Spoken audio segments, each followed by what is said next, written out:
No. All right. So then I'm 100% right. Yes, you are Yeah. 100% right. Couldn't be more right, as a matter of fact. 1-1 would say.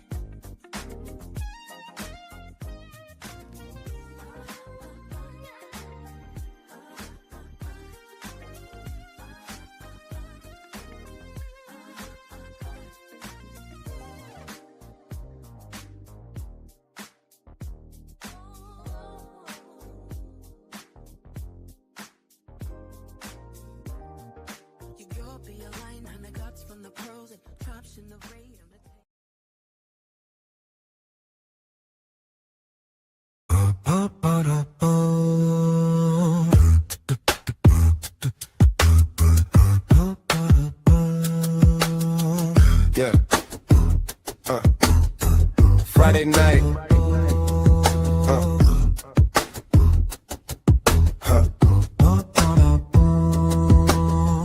Yeah. Yeah. You rolling with the homies. Sports talk with a twist. We keep it real only. Ain't talking that baloney. We speaking the facts. Sports news going on. We talking about that. Tank, paying dirt.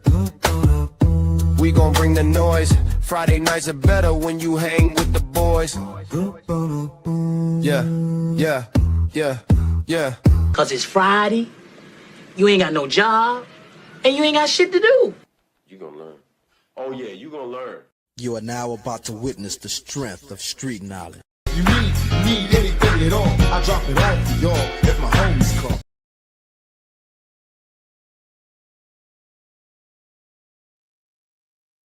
Okay, so he just played the intro music and disappeared. Shut us off, cut us out, ducked out to watch the end of the preseason action between the Pittsburgh Steelers and the Jets from New Jersey. I'm not going to call them New York. So yeah, he wants to do that recap as soon as that game's over. That was like watching people play football in mud. I was watching it until we came backstage. You actually watched that? Yeah, sure was. But hey, you've reached the Homies podcast here. Talk about the AFC North. Right now, you've got B Dirt, Brandon Harry here with Pay. Tate will be on here shortly to bring the post game for the Steelers. But Pay, where you want to start, man? You want to get the Browns out of the way? Just B. 3 seconds for the Browns. Do you know how important this weekend is, B? Do you know what makes this weekend special? Wait, hold on. No, I don't. This is the last weekend without football. Oh, okay. I like that. Come on. Your Michigan guys, the Ohio part, all the college football back on the field Saturday. Week 0? Week 0. Get those ununionized workers back out there to work. That's what I'm talking about. Let's bring football back. But yeah, as you said, Browns, pathetic. Let's talk about them. Listen, Casey Concepcion seems to be the one bright spot on offense I keep hearing about. I hear some good stuff about Boston, but you hear every time you hear something good about the quarterbacks, you hear 2 or 3 things terrible about the quarterbacks. Are they going to get that? Let's not even say right. Are they going to be serviceable at quarterback this year? What kind of question is that, B-Dirt? I don't know what to say. I've seen the same jersey you have with 37 names on it. It seems to me people you can put people when they're talking about the quarterback competition in Cleveland into 2 camps. One, people who are abject haters, or let me just say haters, that's too strong. People who have no belief in Shedeur Sanders.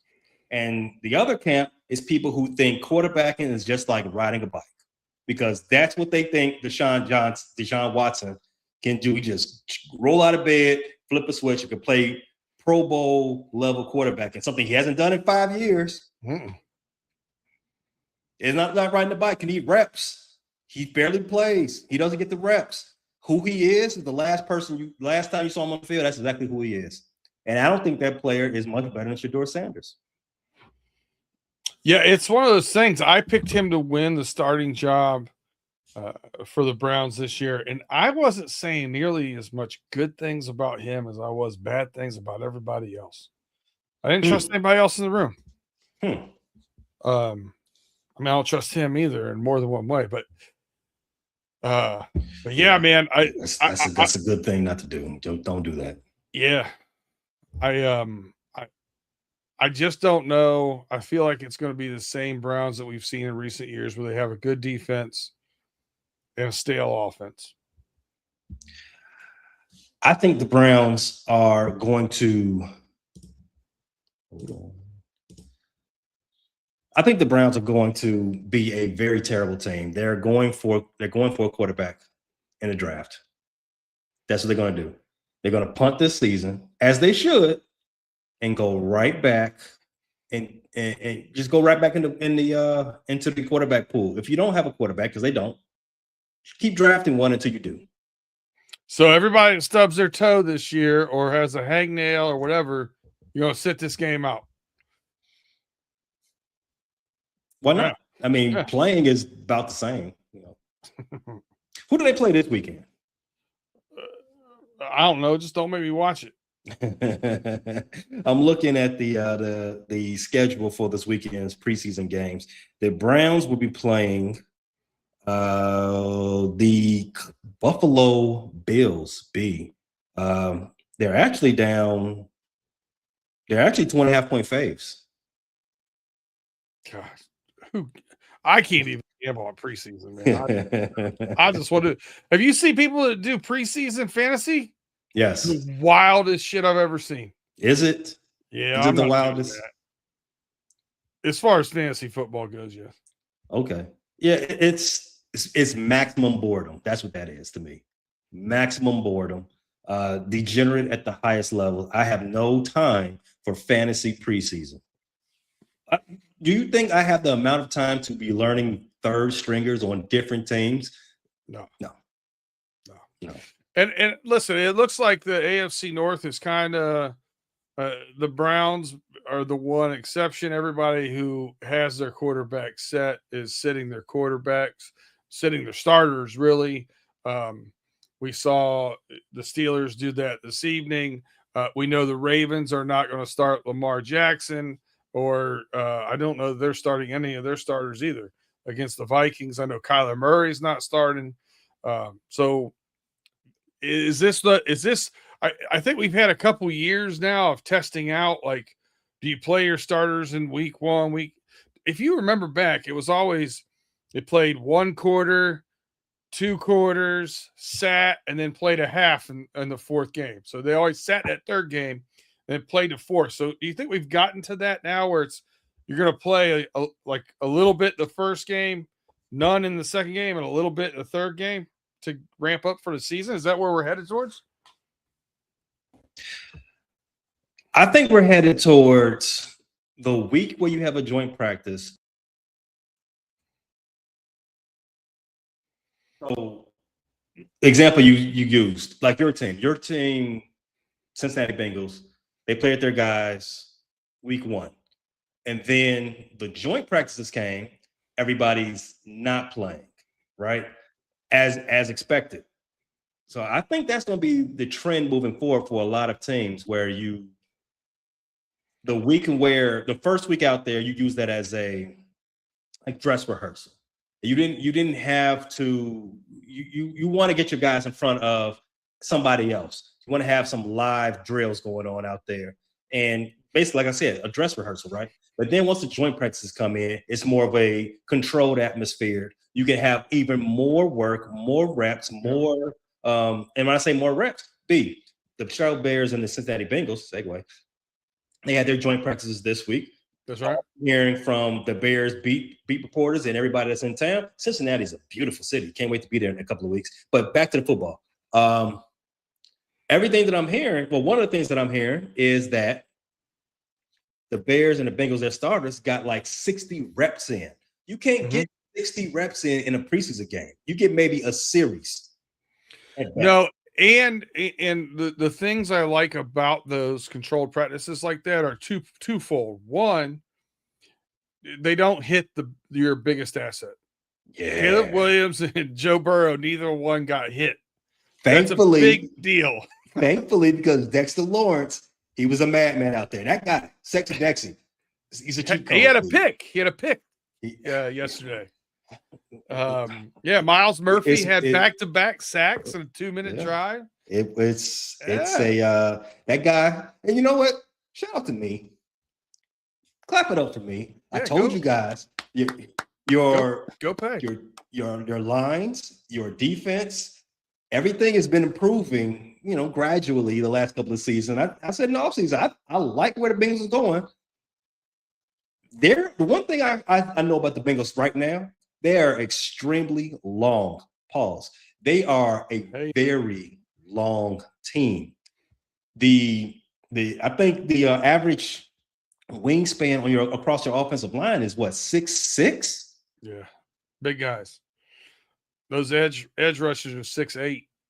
Yeah, that's the left tackle and the right tackle, both 6'8", like 340, 350.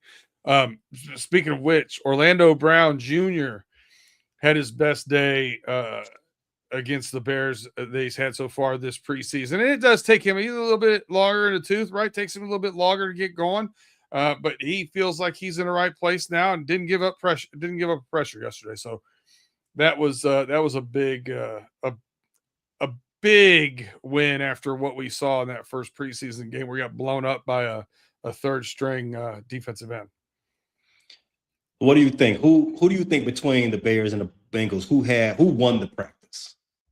So it's hard to tell because the other thing I like about it is how they pull apart 2-minute drills, how they pull apart 4-minute drills, how they pull apart different parts of it. So it's not really a win-lose. I was happy with the things that we did, especially on Thursday. I think earlier in the week, I think you guys showed a little bit better than we did. And I think come Thursday, our starters got after it pretty well. I was happy with all of it. Overall for the week, I would say it was probably it was a field goal game one way or the other. How about that? like the last time these two teams saw each other. Maybe it was a blown tackle and Loveland ran down the middle of this field for 64 yards or something along those lines. Where's my Loveland jersey? Where's that at? It's in the other room, but don't worry about it. But that guy Colston Loveland, pretty good. Mine's right there, autographed on the wall. Oh, is this one? I need to get mine autographed. That's right. So you do. I was thinking about getting it mounted, but I don't want to do that before it got some ink on it. Yeah, I guess. I agree, B. If I was to answer that same question about who I think won the practice, I would probably straddle the line just like you did. I think both teams showed exactly what the head coaches were looking for. They had a very aggressive practice. The defense especially the defensive front for the Cincinnati Bengals, they showed a massive improvement, primarily Sexy Dexy. But the offense for the Bears, they made some great plays. Caleb threw a fantastic touchdown to your boy, Colston. He threw another one on a comeback route to Roma Dunze where he broke an arm tackle from, I forgot who it was, some jabroni playing corner for the Cincinnati Bengals, stiff-armed him out the way and ran down the sideline for about 35 yards. Easy money. Expect a lot of that this season. But, and DeAndre Swift and our third running back, Savion Ahmed, they had the running game looked really good. I will say the concerns about the offensive line. The Bears had a great offensive line last year. It was the strength of the squad. But with the question mark at left tackle and some communication concerns with the new center, Garrett Bradbury, because there was some there was some communication issues right there. I think Caleb and him fumbled twice during the joint practice session. So not the best thing you want to see between when you're having a quarterback, your quarterback exchange, you want to have that locked tight. So they're going to need to continue working on their communication with Caleb and Garrett Bradbury. But all in all, other than those two other than those two offensive line question marks, I think the Bears they showed their worth. I like where both of these teams are going to be held to pay come the season. Tim Lyons over here says, let's not sugarcoat it. They said the Bears got their ass kicked. I would say they would be the Cincinnati Bengals media. And I would say that the Bears media would probably say something similar. So that's the thing about it's hard. It's hard when you're looking at preseason games. Scores mean nothing, right? You're just looking like, all right, so are the changes that we've made working? And I would say you guys got rid of some wide receivers. DJ Moore, most notably, to the Bills. You don't look like you're hurting for wide receiver depth. That's a plus, right? We made some changes that you've mentioned on defense, and those seem to be playing out well right now. And I think the linebackers have looked better now that they're not getting their uniforms as dirty. So that's a big plus as well. So I think we both saw things that we wanted to see out of our teams. The media, as you mentioned, the Chicago Bears media has been complimentary of Cincinnati. They, I will point out that they did count 3 sacks, 2-ish, 2.5 that they could have got on Burrow. But a sack is whatever. We ain't joint practices. It's like, did you get close enough?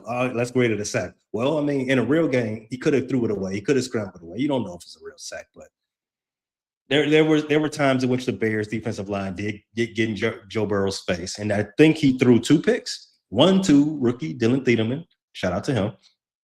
But yeah, I haven't heard what Cincinnati. I've heard one Cincinnati beat writer who's from Chicago. I've heard him speak about the joint practices. Other than that, everything that I've heard is from Chicago-based media, and mostly a lot of what they're talking about is how beautiful the Riverwalk is. I can't wait to get to the banks. There's some so I know you're a foodie. You want to go check out the OTR area, because I also know that you know the Eagle. But you've got a little bit of a special diet, and you'll find some friendly things there over the Rhine. There's some really good foodie stuff there, some really cool bars. You'll like it. Can't wait. Good stuff. I got our chef will be down there Sunday and Monday, I believe. But I sent him to a good old steakhouse. I sent him to a good old steakhouse. Yeah, he didn't go to a vegan place. He went to Jeff Ruby's. Shout out Jeff Ruby, one of the best steakhouses in the country. I like it. Yeah, I'm gonna go by just get some smells. Yeah, smell-o-vision. All right, so is there anything else to talk about with the Ravens? I mean, right now there's again starters not playing, Lamar not playing. Will their offensive line come together a little bit? And is there a wide receiver that can make that jump out there with Zay Flowers? I think, Bateman and Jacoby Lane have kind of just become Speaking of Bateman, he had an eventful week. There's some DV issues going on within his family. So just thoughts and I guess considerations to what he's got going on off the field. But in any case, we knew the plan for the Ravens all preseason. They don't necessarily play vets, even from the Harbaugh eras, and I did not believe Minter was going to play his guys either. If you're not going to play your quarterback, you're not going to play any of your other guys either. That's just my thought of it. Yeah, not unless you're in one of those weird positions where you've got Brown. Or how about the LA Rams? I could see the LA Rams sprinkling in. They got Simpson coming in. They got 2 years left with Stafford. They might want him to sprinkle in a little time with the ones, a series or two. I can see something along those lines. But those are special circumstances when you're not playing your starting quarterback and you're playing any of your ones. Yeah, but for this week, it was purple on purple crime. The Ravens did joint practice with the Minnesota Vikings, as you mentioned earlier, and the Ravens embarrassed them. It was child's play in my opinion. Again, this is largely what I'm gathering from media sources from both sides. A little biased, no bias. I'm going to listen to Vikings First and Skull North, and get in from the vault and some other stuff I get off the Athletic. So I've been checking it out, and to a man, everybody say the Vikings was just better than them, and they should be. You have a new quarterback over there in Minnesota, and still getting the grasp of the offense. He wasn't getting all the first team reps up until last week. So it's not like playing Call of Duty. It's not an easy, quarterbacking is not easy to catch on to. You got to put the reps in. You got to have the time. Now, why did I use a Call of Duty reference? I have no idea. And it's not like playing a video game. You gotta do the work. And unfortunately, that quarterback, I'm not going to say his name, had some work ethic issues leaving his former team. But yeah, I do think that the Ravens are ready to hit the ground running as of right now. I don't think that they have any serious issues, but as we've talked about it, we don't believe that the Ravens are going to have the staying power to win this division, even though they're still the favorite. Yeah, I think that the North, AFC North and the NFC North, when I was talking about this with Tate earlier. The NFC North, literally, if you just drew 4 cards out of a deck and told me that's how they were going to finish 1, 2, 3, 4, it wouldn't shock me. The biggest surprise would be if the Vikings pulled off first. But even that, I could see a path to it, honestly.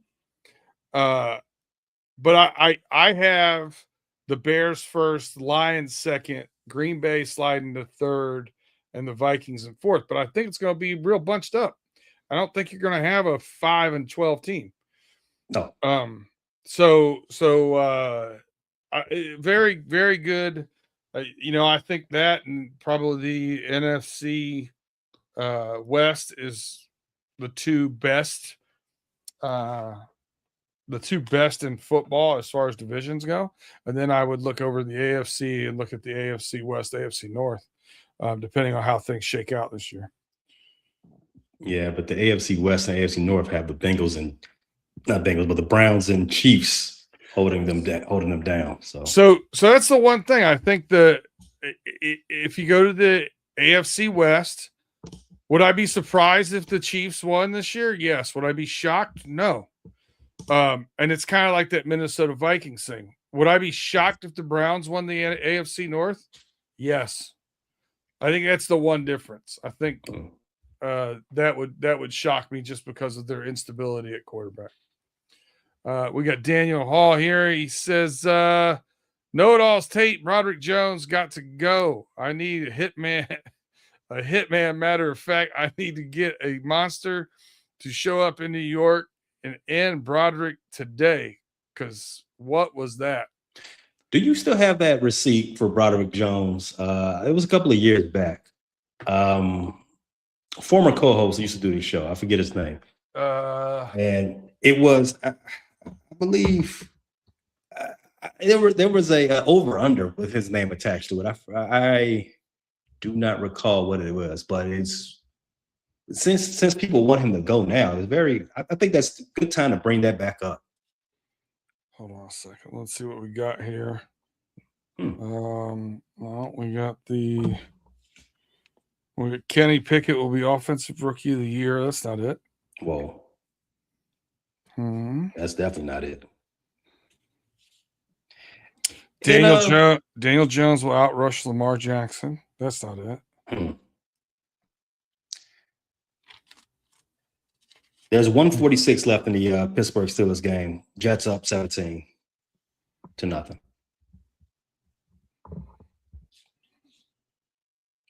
No Broderick Jones? I haven't seen it yet. Well, keep looking. You mentioned Kenny Pickett. Question. Now that all the dust is settled, drafting a guy named with the last name Pickett to play quarterback, not a good move. Yeah, I mean, It's not a great look. It's not. I'd rather be a shuck boy. You know what I mean? Hey, we both got shameless plug here for the Pay Dirt show. We both got the New Orleans Saints led by Tyler Shuck winning that division. Did you put that in yet? Hot damn. Did you Yeah. find it? Yeah, I put that in. No, but I found one that said the Falcons will trade for the number 1 pick, and they'll take CJ Stroud. Can you have a date on that? I want to go back and watch that episode. Yeah, hold on a second. What's the timestamp here? I don't have the time stamped on it, damn it. But it is on January 6, 2022. Okay. That's a good one. I watched the whole show. Good Most stuff. of them I timestamp. With the Falcons being a better or worse place if they had CJ Stroud.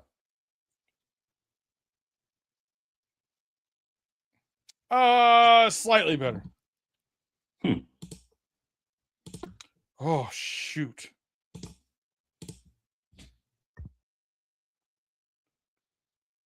Deontay Johnson will have a career year in 2023. Oh, it did not age well at all. Pickett, top 5 quarterback in the AFC 2023.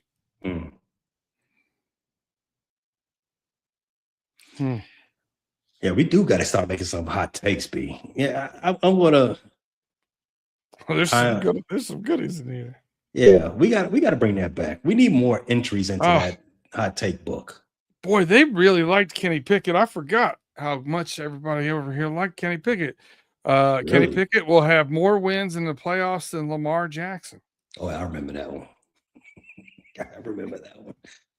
Does he have one yet? No. Can you count as a bench player? A bench player for the Eagles? No, Yeah. you gotta be starting, I think. Oh, okay. Sorry, Kenny. Sorry. What about anything from 2024? I'm still getting there. Man, there's some wild stuff. And this Mike, is 4. Mike Tomlin's Coach of the Year 2023. Wow.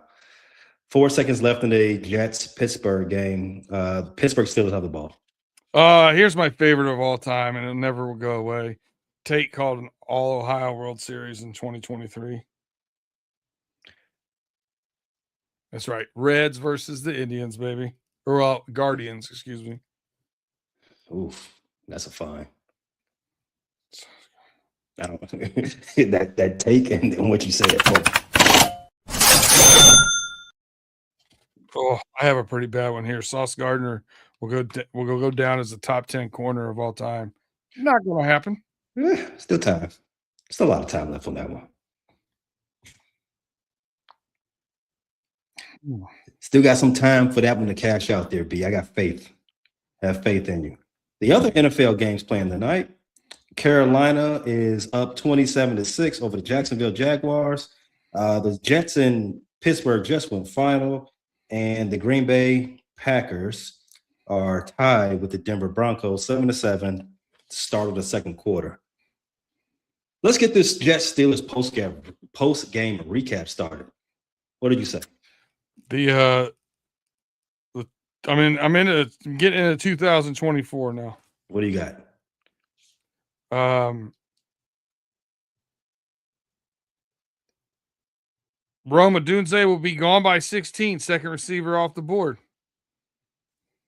I think he was a third at 10. Najee will not get a second contract with the Steelers. Who said that one? The guy's name was Pay. Where is Najee Harris now?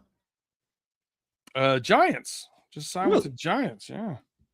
He's gonna get a lot of playing time because that Cam guy, Scatterboo, something tells me that he doesn't have a long storied football career from him. I don't know what it is. Maybe the backflips.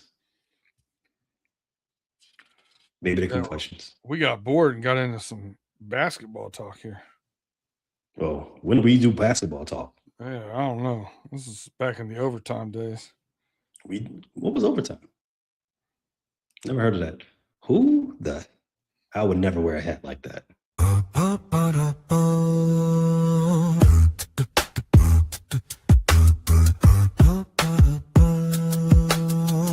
Yeah.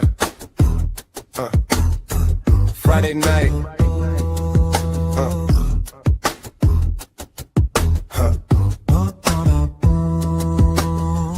Yeah. Yeah. You rolling with the homies. Sports talk with a twist. We keep it real only. Ain't talking that baloney. We speaking the facts. Sports news going on. We talking about that. Tape, paying dirt. We gon' bring the noise. Friday nights are better when you hang with the boys.